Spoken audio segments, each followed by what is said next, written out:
The film, like you said, is based on a short film, which was ultimately my application film for film school.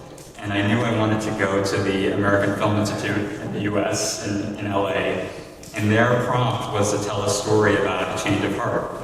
And so my dad and I started brainstorming a concept, because we write together. Yeah, his name is also Fred, so it's very confusing. Yes, I'm actually the fifth Fred, but I won't get into that. But we started brainstorming a concept, and the prompt was a change of heart.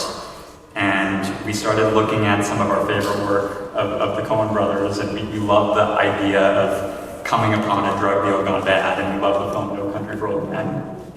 And we wanted to kind of take that premise and spin it on its head in a completely unexpected way with a protagonist that is unexpected in that genre.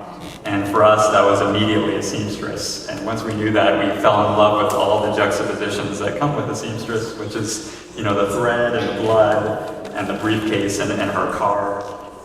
So we made we made the short film, which is the inciting incident of the feature. And we shot it on one day, with no money in the Alps. And we sent it around. We sent it to my film school, hoping I'd get in. And we also sent it to friends, and it ended up in the hands of a guy named Peter Spears. And he produced Call Me By Your Name and Nomadland. And he was like, guys, I love this. Can I show it to some of my friends? And we were like, great, yeah. We didn't know what that meant. And then a week later, he told us that Joel Coen saw the film and wanted to meet for coffee. And I was just absolutely terrified, because I was like, we stole his whole idea. We stole, that whole premise.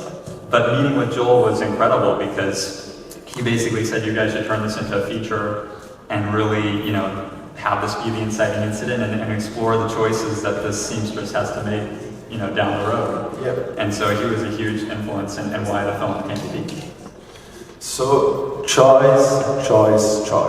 It's always a question of choice in the end, no? Yeah. Tell me something about this idea of the sliding doors that you put in the movie.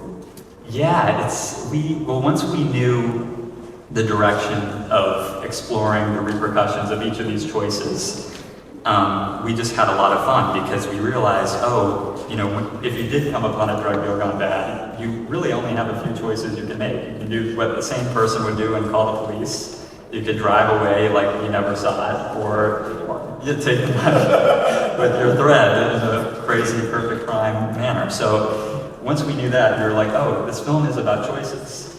And even though earlier on we did 22 drafts of a version that was linear, and it just wasn't working. And we realized it wasn't working because it wasn't true to that application prompt in the beginning, which is, this is about a change of heart, about a moment of decision. And once we stayed true to that, then it kind of wrote itself.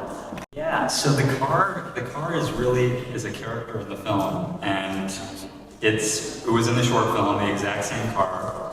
And my mom, when we were making the short, my mom found the car in a garage in Switzerland. And she reached out to the owner and said, can we use your car in a movie?